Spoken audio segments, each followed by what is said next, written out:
వ్యాధుల పట్ల ప్రజలు అప్రమత్తంగా ఉండాలని సిద్దిపేట జిల్లా జనరల్ ఆసుపత్రి సూపరింటెండెంట్ డాక్టర్ కిషోర్ కుమార్ అన్నారు. రాష్ట్ర వ్యాప్తంగా డెంగ్యూ విజృంభిస్తున్న నేపథ్యంలో ప్రజలు తమ పరిసర ప్రాంతాలలో నీరు నిల్వ ఉండకుండా చూసుకోవాలని ఆయన సూచించారు. ఇళ్ల ముందర పరిసర ప్రాంతాలలో వర్షపు నీరు నిల్వ ఉండకుండా గుంతలు, కొబ్బరి చిప్పలు, పాత టైర్లు వర్షపు నీరు నిలిచే అవకాశం ఉన్నందున దోమలు వృద్ధి చెందుతాయని, నివారణకు తెరలను వాడాలని, ఎవరైనా చలి, జ్వరం, వాంతులు, ఒళ్ళు నొప్పులతో బాధపడుతున్నట్లయితే వెంటనే వైద్యులను సంప్రదించాలంటున్న సిద్దిపేట జిల్లా జనరల్ ప్రభుత్వ ఆసుపత్రి సూపరింటెండెంట్ వైద్యులు డాక్టర్ కిషోర్తో మా ప్రతినిధి రాజాబాబు ఫేస్ టు ఫేస్. రాష్ట్ర వ్యాప్తంగా డెంగ్యూ వ్యాధి విజృంభిస్తున్న నేపథ్యంలో సిద్దిపేట జిల్లాలో కూడా డెంగ్యూ వ్యాధులు పదుల సంఖ్యలో నమోదవుతున్నాయి. ఈ నేపథ్యంలోనే సిద్దిపేట జిల్లా ఆసుపత్రికి సంబంధించిన వైద్యులు సూపరింటెండెంట్ డాక్టర్ కిషోర్ మనతో ఉన్నారు. వారిని అడిగి తెలుసుకునే ప్రయత్నం చేద్దాం. సార్, చెప్పండి, డెంగ్యూ వ్యాధుల పట్ల ప్రజలు తీసుకోవాల్సిన జాగ్రత్తలు ఏంటి, ఎట్లాంటి అప్రమత్తత అవసరం? డెంగీ వ్యాధి అనేది దోమకాటుకు గురి అయితే వచ్చే వ్యాధి. ఈ వైరస్ మస్కిటో ద్వారా వస్తుంది. ఈ దోమలు కుట్టకుండా ఉండాలంటే మన పరిసరాలు ప్రాంతాలు శుభ్రంగా ఉండాలి. పరిసర ప్రాంతాలు అంటే మన ఇంటి చుట్టూ ఉన్న పాత ఇనుప సామాను కానివ్వండి, టైర్లు కానివ్వండి, కొబ్బరి చిప్పలు కానివ్వండి, వాటిలో నీరు నిల్వ ఉన్నప్పుడు, లేకుంటే పక్కన ఉన్న మురుగు కాలువల్లో కానివ్వండి, నీరు ఎప్పుడైతే నిల్వ ఉంటుందో అక్కడ దోమలు పెరగడానికి ఎక్కువ ఛాన్స్ ఉంటుంది. కాబట్టి నీరు నిల్వ ఉండకుండా చూసుకోవాలి. అట్లాగే ఈ మస్కిటో నివారణకు స్ప్రేలు ఉంటాయి, అవి చల్లడం వల్ల, పిచికారి చేయడం వల్ల దోమలు గుడ్లు లేకుండా ఉంటాయి.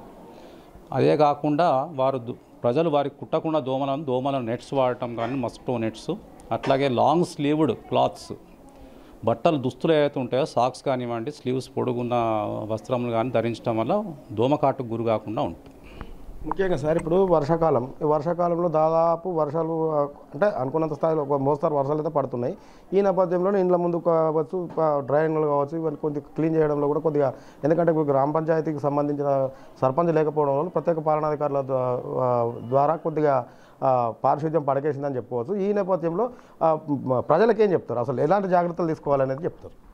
ప్రజలు అదే చెప్పాను కదండి, దోమల నివారణ కాకుండా చేసుకోవడం ఉత్తమము. ఒకవేళ వారికి ఏదన్నా కానీ దోమకాటుకు గురి అయ్యి వారికి ఏమన్నా రోగ లక్షణాలు లైక్ ఫీవర్ కానివ్వండి, తీవ్రమైన ఒళ్ళు నొప్పులు, హెడేక్, ఇతర లక్షణాలతోటి వారు ఇబ్బంది పడుతుంటే వెంటనే నియరెస్ట్ హాస్పిటల్ దగ్గరికి వెళ్ళేసి, గవర్నమెంట్ హాస్పిటల్ దగ్గరికి, అక్కడ వారు చికిత్స తీసుకోవాలి. ఇంకా వారికి ఏదైనా కాంప్లికేట్ అయితే, ఇప్పుడు కొన్ని విషయాల్లో కొన్నిసార్లు ప్లేట్లెట్ పడిపోయే ఛాన్స్ ఉంటుంది డెంగీలో. అట్లాంటి అప్పుడు ఏదైనా ప్రాబ్లం ఉన్నా కూడా వెంటనే ఇట్లాంటి టీచింగ్ హాస్పిటల్స్కి వస్తే, టీచింగ్ హాస్పిటల్ ఉన్న స్పెషలిస్ట్ డాక్టర్లు కానివ్వండి, వారికి కావాల్సిన మందుల ద్వారా చికిత్స చేసి ఉచితంగా వారికి సేవ చేయడం జరుగుతుంది. దాన్ని ఎట్లా గుర్తిస్తారు సార్? ఇప్పుడు డెంగ్యూ ఇప్పుడు ఇందులో రెండు రకాలుగా ఉంటుంది అంటారు.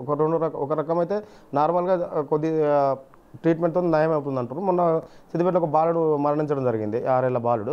అతనికి రెండో రకం అంటే 100లో ఒక్కరికి ఆ డెంగ్యూ లక్షణాలతో వస్తుందంటారు. అది ఆ వ్యాధి కనుక సోకితే మాత్రం కష్టం, చాలా ప్రమాదకరంగా ఉంటుందంటారు. దాన్ని ఎట్లా గుర్తిస్తారు ఆ లక్షణాలను రోగి ఎప్పుడైతే డెంగీలో ఇనీషియల్ స్టేజ్లో సిస్టమిక్ అప్సెట్ ఏదైతే ఉంటుందో అది కామన్గా ఉంటుంది. ఏ రకమైనా కూడా నేను చెప్పినట్టు జ్వరము, పళ్ళు నొప్పులు, వామిటింగ్స్, వికారము, ఇలాంటి లక్షణాలు ఉంటాయి.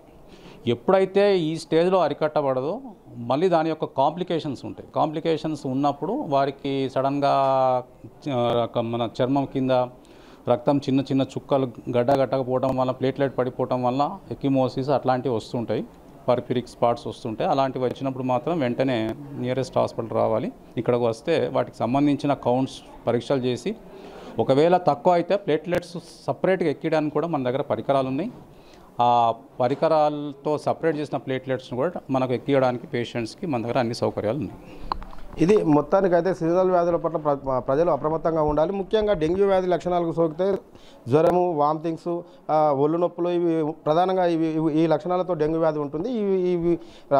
ఈ డెంగ్యూ వ్యాధి పట్ల సోకకుండా మనం ఉండాలంటే పరిసరాల చుట్టూ, మన ఇంటి వద్ద ఉన్నటువంటి పరిసరాల పరిశుభ్రత ముఖ్యంగా ఉండాలి. వర్షాలు పడ్డప్పుడు ఇంటి ముందర నీరు నిలవడం కానీ, కొబ్బరి చిప్పలలో నీరు నిలవడము, టైర్లు, ఇతరత్ర పరిసరాల ప్రాంతాలలో ఎక్కువగా నీరు నిలవడం వల్ల దోమల వ్యాప్తి చెందుతుంది. ఈ దోమల వ్యాప్తి వల్ల ఈ దోమకాటుకు వైరస్తో ఈ డెంగ్యూ వ్యాధిని బారిన పడే అవకాశాలు ఎక్కువగా ఉంటున్నాయి. కాబట్టి ప్రజలు అప్రమత్తమే దీనికి శ్రీరామ రక్ష. ప్రజలు ఎంత అప్రమత్తంగా ఉంటే డెంగ్యూ వ్యాధి నుంచి మనం అంత దూరంగా ఉండొచ్చు. దోమకాటు ఆ లక్షణాలు కనుక ఏవైతే ఉంటే వెంటనే ఆ హాస్పిటల్కి వచ్చి డాక్టర్లను సంప్రదించాల్స్తే మనము ఆ రోగ నివారణ కోసం తగు చర్యలు తీసుకుంటారని చెప్పి కిషోర్ డాక్టర్ చెప్పడం జరుగుతుంది. కెమెరా పర్సన్ నరేష్తో రాజాబాబు, S6 న్యూస్, సిద్దిపేట జిల్లా ఆసుపత్రి.